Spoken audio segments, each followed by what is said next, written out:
up to the book of Joshua. In the Old Testament, the book of Joshua, the very first chapter.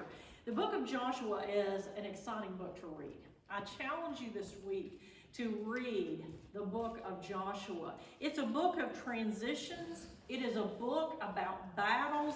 It's a book about victory of God's people. It's a book about the people of God getting their hands on everything that God has planned for them. Chapter 1 opens up with the announcement that Moses is dead, and that's a big deal to the people of God because Moses is the one who had led them out of captivity. Moses had been the one who had met with God face to face there up on the mountain. Moses was the one who had received the 10 Commandments and had shared with them. Moses was the one who had received the vision for the tabernacle in the wilderness and had led them to build that and to establish the worship system that they had. And so here their leader has passed away. But our God, who is a God of vision, who is a God who never leaves his people without the tools and the leadership that they need, he has called Joshua to lead the nation of Israel, not just into the future, but into the promised land, the land that had been given to God's people all those years before. In verses 1 through 9 of that first chapter, you'll see God's call to Joshua, and he assures Joshua's heart that he will be with Joshua, that he will lead him, he will use him, and he will bless him as he does God's will there. And then in verses 10 through 18, the focus turns from Joshua to the people of God, turns to the nation of Israel. And God is speaking to the people who are ready to receive the land that God promised Abraham hundreds of years earlier. That's why it's called the Promised Land. You ever think about that? Because it's the land that was promised to Abraham when God made a covenant between him and Abraham. 40 years earlier from this point, though, God had delivered Israel from bondage in Egypt. God had brought them out through a series of miracles and plagues that showed not just the Egyptians how powerful God was, but it showed the Jewish people, the Israelites, how powerful God was. And it took that group, when they were delivered out of Egypt, when they crossed over the Red Sea, it took them about 2 years to get to a place called Kadesh Barnea. And there on the edge of the Jordan River, God commanded them to enter into the Promised Land. But instead, they begged God to let them send spies into the Promised Land, into Canaan, just to see what that land was like before they went there. Because you know why they did that? Because they didn't trust God. They did not trust who God was and what God had planned for them. So they said, we want to send our own people over there, and we want to scope out this land and see if it's really worth crossing over the Jordan. That's where their heart and their mind was. And so 12 spies were sent, and they spent 40 days wandering around in Canaan land, and 10 of those spies came back, and they had a very negative report. You know, there's giants over there.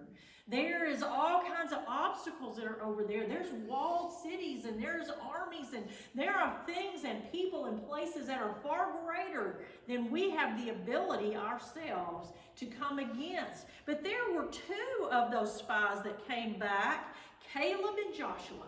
They came back with a very different report. Their report was a report of faith and not fear. They said, yes, there are giants over there. Yes, there are scary things over there. But they said, God is able to give us that land in spite of the obstacles that we're going to face over there. So Caleb and Joshua at that point challenged the people to claim the land that God had already given them. You know, the people of God thought they were going to have to go in there and fight for that land. They did not. God had already given them that land. All they had to do was cross over and claim it. In chapter 14, the people refused. They wanted to return to Egypt instead. Because of their refusal, what happened? God caused them to wander in the wilderness for 38 more years. A total of 40 years they wandered from the point they left Egypt till they came back to the Jordan River again. That faithless generation had to die off before God would allow them to go into the promised land. So here in the book of Joshua, that old unbelieving generation has died. God is about to lead a new generation into that promised land. Only Joshua and Caleb, the two faithful men of that old generation, survived. And they are going to have the opportunity, because of their faithfulness, to cross over into the promised land. But before Joshua leads the people into Canaan, he speaks to Israel and he challenges them in the next leg of their journey. What Joshua says to Israel and how they respond to his words can teach us a few things today. We need to take heart what happens here in the book of Joshua. Just like Israel, we have been promised victory and blessing in our life. Just like Israel, we have to be prepared before we can claim that victory that is ours, though. Notice the lessons that we can learn from Joshua. Here in this first chapter, I'm just going to read to you the 10th through the 18th verses. Very quickly, it says, and I'm reading out of King James this morning, "Then Joshua commanded the officers of the people, saying, Pass through the host, and command the people, saying, Prepare your victuals, for within 3 days you shall pass over this Jordan, to go in to possess the land which the Lord your God gives you to possess. And to the Reubenites, and to the Gadites, and to the half-tribe of Manasseh spake Joshua, saying, Remember the word which Moses, the servant of the Lord, commanded you, saying, The Lord your God has given you rest, and has given you this land. Your wives, your little ones, your cattle shall remain in the land which Moses gave you on this side of Jordan. But you shall press before your brethren, armed, all the mighty men of valor, and help them, until the Lord have given your brethren rest as he giveth you. And they also have possessed the land which the Lord your God giveth them. Then you shall return unto the land of your possession and enjoy it, which Moses, the Lord's servant, gave you on this side of Jordan, toward the sun rising. And they answered Joshua, saying, All that you commanded us, we will do. And whithersoever you send us, we will go. According as we hearkened unto Moses in all things, so will we hearken unto you. Only the Lord thy God be with thee, as he was with Moses. Whosoever he be that doth rebel against thy commandment, and will not hearken unto thy words in all that thou commandest him, he shall be put to death. And then I love the last words, only be strong and of good courage. He says, we're going to face a lot of things, but you need to be strong and you need to be of good courage. And I believe that's the same message we need to hear today. Yes, God has a place for you. God has victory for you, but you need to be strong and of good courage to be able to step out and to claim that victory that God has for you. So after Joshua is challenged by God to claim the land, to have confidence in God, to carry out all the law and be courageous, then Joshua immediately goes to the people of Israel and he tells them it is time to take their land. In verses 10 and 11, Joshua challenges them to be ready. See, the people have been looking forward to going to Canaan for 40 years. That's what they've heard their parents and their grandparents talk about it. Those who died off, they heard them tell the stories of Canaan land. So there's been this anticipation building. But before they can go, they have to get ready. God told them, he said, you have 3 days to get ready. In those 3 days, you need to get your food prepared. Why? Because the manna is going to stop. That free food that fell from heaven is no longer going to fall. Why was God cutting that off? Because God has something better for them. In the land that flowed with milk and honey. In the land where they said the grapes were so big that it took 2 men to carry them, 1 pod on a stick between 2 men. God had something better for them than just the little white crackers that fell from heaven every single day. So God said, you're going to know that the manna is going to stop. You're going to have something better. And before we enter into Canaan, before we enter into the promised land, before we enter into a land of complete victory in this life, we have to make preparations. You know, the way that they were living wandering in the desert here and there and everywhere. That had to change. If we're going to live in victory, then the way we live is going to have to change. You can't wander here, there, and everywhere. You're going to have a plan in your life. The way that they fed and ate in the wilderness was going to change. When we want to get victory in our life, if we want to live in the land of victory, then how we feed our soul, what we feed our mind, what we feed our heart has to change in our lives. Their priorities, their desires had to change. Our priorities and our desires have to change. They have to be brought in line with the will of God if we're going to live in complete victory. Their whole existence completely changed. And our whole existence has to completely change if we're going to live in victory in this world that surrounds us. That's why I believe that so many people do not have a victorious Christian life. They refuse to make the necessary changes to move into a land of victory. Romans 6:4 says that we should walk in the newness of life. When you get saved, you start a new life, but you have to continue that walk every single day. And if you're going to live in victory, then you have to walk in victory every single day. We have to make sure that we are making the necessary changes, that we continue on that journey. When we start out on a journey, what do if we're going on vacation? We make sure that our bags are packed. We make sure that we've got the route mapped out, and I'm such a maniac. We have 2 GPSs, my phone, Kenny's phone. I have the atlas out. I got it all figured out before we go because I don't want to get lost on the way. We make sure that the truck is fueled up. You don't start a journey on empty. No, you have everything fueled up because you want to be able to continue. You don't want to just pull out of the driveway and get stalled by the mailbox. No, you want to reach the destination. You want to have victory over all the obstacles, all the stop signs, all of the exit ramps, all of the traffic jams, all of those things that's going to come up on your trip. You want to be prepared to have victory over those things so that you reach your destination. That's the same way it is in our spiritual life every single day. You notice here in this first chapter of Joshua that Joshua addresses in verses 12 through 15 this little pocket of people. We refer to them as the 2.5 tribes. They are the tribes of Reuben, Gad, and the half tribe of Manasseh. These 2.5 tribes had went to Moses before Moses died, and they had gotten permission from Moses to stay on the east side of the Jordan River, just outside of Canaan land. They wanted to build their houses, raise their families there on the edge of the Jordan River where they could look over the river and they could see the land of promise.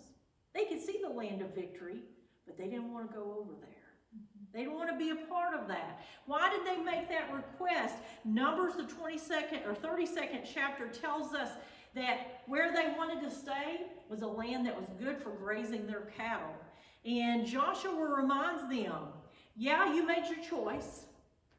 You can stay over here on this side of the Jordan River. You can raise your families. You can graze your cattle on what you think is the best land. But you have made a promise that you're going to fight alongside your fellow countrymen, those other tribes, until Canaan land is delivered to God's people. They were challenged to be responsible and to keep their promises. But there's a powerful lesson for us in these verses here. These 2.5 tribes were settling in a land of prosperity. It was a good place where they settled down. But they were also settling in a land of danger, outside of Canaan land, outside of the boundaries of where God wanted them to be. These folks are what I would call borderline Christians. They trust Jesus for salvation, but that is as far as they're willing to go. They'll come to an altar, they'll ask for forgiveness, they'll even get baptized.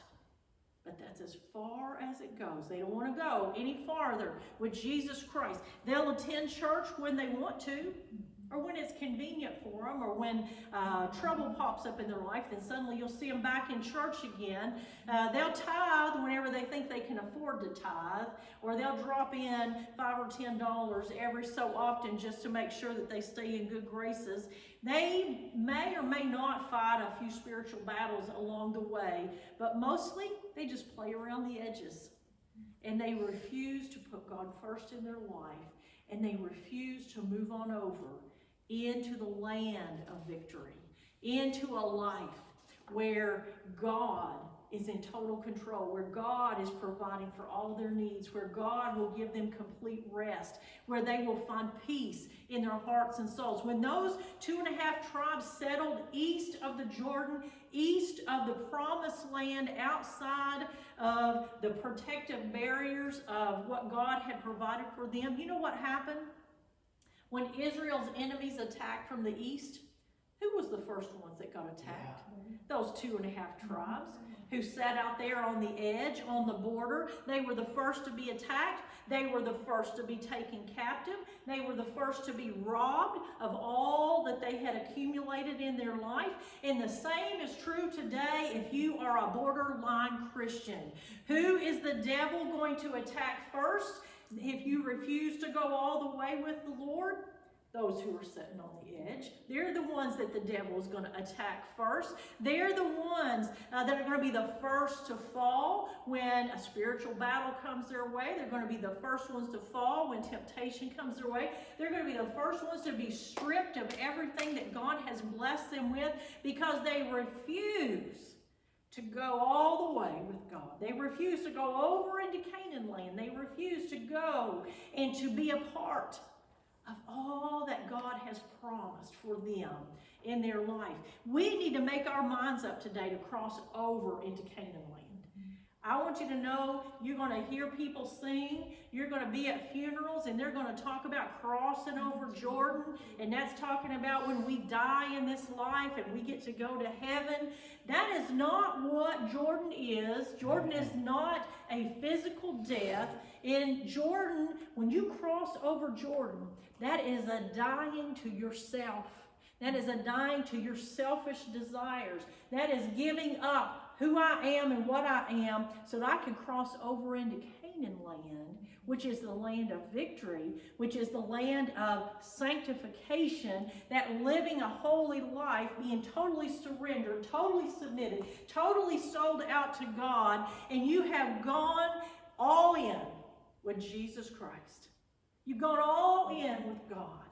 And you've said, I don't care if there's giants. I'm yours, Lord. I don't care that I have to cross over this Jordan River and I can't swim. I'm all yours, Lord. I don't care what I have to leave behind so that I can get over into the promised land. I'm willing to do that. And so we need to make up our minds today that we are going to cross over into Canaan land. We need to make up our minds that we're going into the place of victory that God has for us. We need to leave behind anything that's going to hold us back. Matthew 16:24 needs to be a reality in our life. Jesus says, if any man will come after me, let him do what? Take care of himself? Let him deny himself. Totally cut off anything that you think that you might want or need. And take up his cross and follow me. We need to be willing to say, I'm all yours, Jesus. Where you ask me to go, I'll go. What you ask me to do, I'll do. What you ask me to give up, I'll give up. What you ask me to do with my life, I'm willing to do because I want to follow you. I want to be who you want me to be. Jesus said in Luke 14:26, he says, if any man come to me and hate not his father, mother, wife, and children, brothers and sisters, and his own life also, he cannot be my disciple. Jesus was saying, if you love anybody or anything more than you love him, then you cannot be his disciple. He's not saying that you leave your husband and wife. He's not saying that you don't take care of your children and your parents and that you don't do the things that you need to do. But he is saying if those take preeminence, if those take a higher place in your life than Jesus does, then you cannot be his disciple. Amen. He says, and whosoever does not bear his cross and come after me cannot be my disciple. 2 times in those 2 verses, he says, who cannot be his disciple? If you're not willing to love Jesus more, and if you're not willing to do the work that Jesus asked you to do, you can't be his disciple. My friends, you cannot play around the edges and live a life of victory. It is a dangerous place to be. Think about Eutychus. Anybody? That's a name we don't say very often. Anybody know who Eutychus is in here?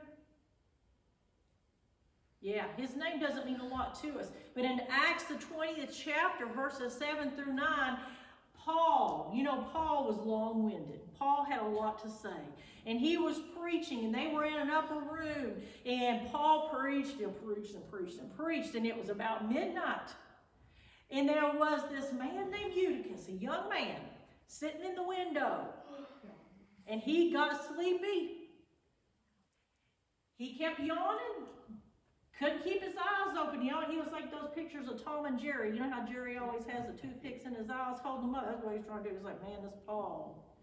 He's got a lot to say. I don't know if I can keep my head up or not. Eutychus, I believe, was sitting up there in about the 3rd story in the upper room of that house. I believe he had one leg in the room and one leg out. He was straddling the windowsill. And his head kept nodding and kept nodding. And you know what happened? Eutychus fell asleep. Then when he fell asleep, he didn't fall into the room. He fell out of the window. He fell down onto the street, into the courtyard. You know, when you're playing around the edges, when you're straddling in and out with Jesus, you're always going to fall into the world instead of into the church. You're always going to fall into trouble instead of falling into the good stuff that happens. Eutychus found out it's dangerous to stay on the edge. I don't believe that you need to be on the edge today. You need to be all in for Jesus. In verses 16 through 18 of this first chapter of Joshua, it tells what we need to do to be all in for Jesus, to live in that land of victory. And first of all, we need to make a commitment. Just like Israel made a commitment. What did they make a commitment to do? Well, in verse 16, they committed to a life of surrender. They said, I'm taking my stand with the Lord. They promised that they would be obedient to God and they would surrender to the will of God. And that's the way to a victorious life in Canaan land spiritually. Total and absolute surrender of every area of your life to the will of God. Anything less hinders mine in your life of victory. We need to make sure that we surrender everything to God. It's the will of God that you be sanctified. Do you realize that? That's what the scripture tells us. It's the will of God that you would surrender to him. That's what that word sanctified means. You surrender to him. In verse number 17, they committed to a life not only of surrender, but a life of submission. They committed to following the leadership of God's man Joshua. Just as they followed Moses, they were going to follow Joshua. And we need to submit to the authority of God today in our lives. And who are we in submission to? We're in submission to God the Father, God the Son, and God the Holy Spirit. Wherever they lead us, we need to submit to them. We need to follow those that God places in our lives as leaders, whether it's Sunday school teachers, pastors, elders, whoever it is that is around you. Listen to what God has to say to them. We need to follow the Holy Spirit. We need to go and speak to those that he tells us to speak to. We need to do the things that he asks us to do. We need to be where he asks us to be. Our entire duty as a Christian is summed up in that one word of submission.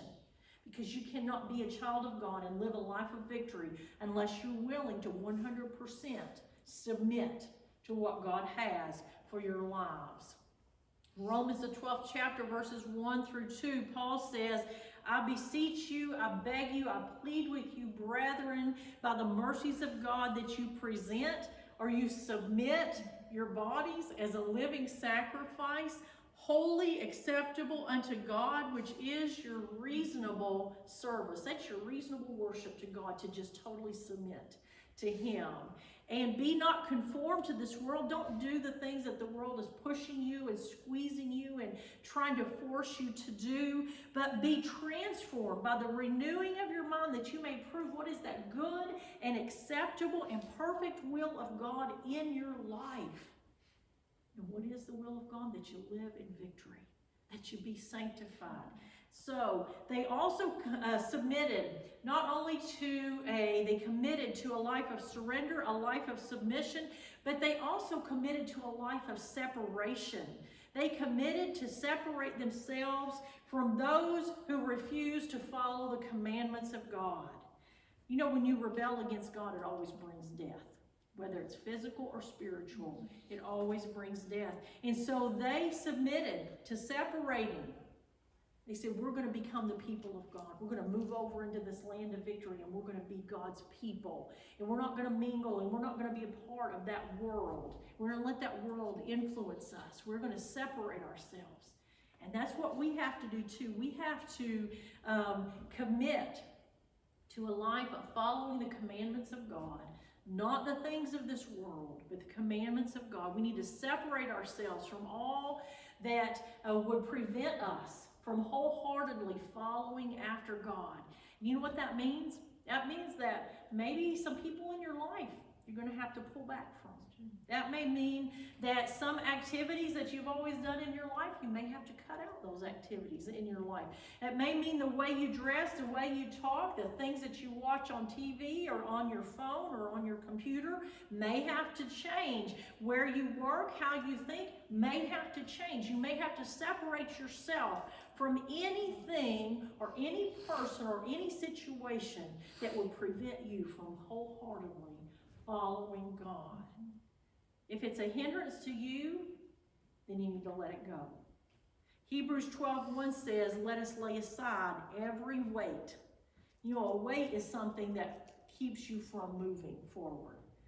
A weight is something, if I had a huge rock on my back in a backpack, that's going to prevent me from being able to move forward because it's going to pull me down. It's going to pull me backwards. That's what happens with things in our lives that are trying to separate us from God. They'll pull us back instead of letting us go forward. But Hebrews says, let us lay aside every weight and the sin that is so easy to beset us. And let us run with patience the race that is set before us. If you don't let go of all of those things, and you don't separate yourself from all of those things, then you're always going to be defeated in your Christian life. And you're always going to be in danger because you're going to be living on the edge. You're going to be one of those borderline Christians just living on the edge, always looking and seeing all the goodness of God, but not really experiencing it. Not being right there where God's working and moving and being a part of those things. So my question to you today is, are you living in the borderline, on the edges of that land of victory? Or are you in the promised land? Have you crossed over the Jordan River and living in a land of promise? Do you know that peace and the joy and the power of having the Holy Spirit infill you and in total control of your life? Are you living what we would call a sanctified life today? If not, I want you to know Canaan land's in sight. Victory's in sight. All you have to do is submit, surrender, separate all those things that's holding you back today. You don't have to be defeated by sin. You don't have to be defeated by the circumstances of life.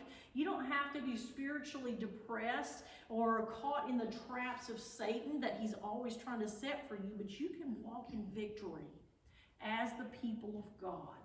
You just have to be willing, as they did here in the book of Joshua, to step on out into that Jordan River and cross on over into Canaan land. And trust that God's going to tear down the walls of Jericho, that God's going to slay the giants that you may face, that God is going to provide for you everything that you need to be victorious in your Christian life. So I invite you to stand today. Maybe you've been struggling a little bit. You feel like you haven't had the victory that you need to have. And you say, maybe I've been playing on the edges.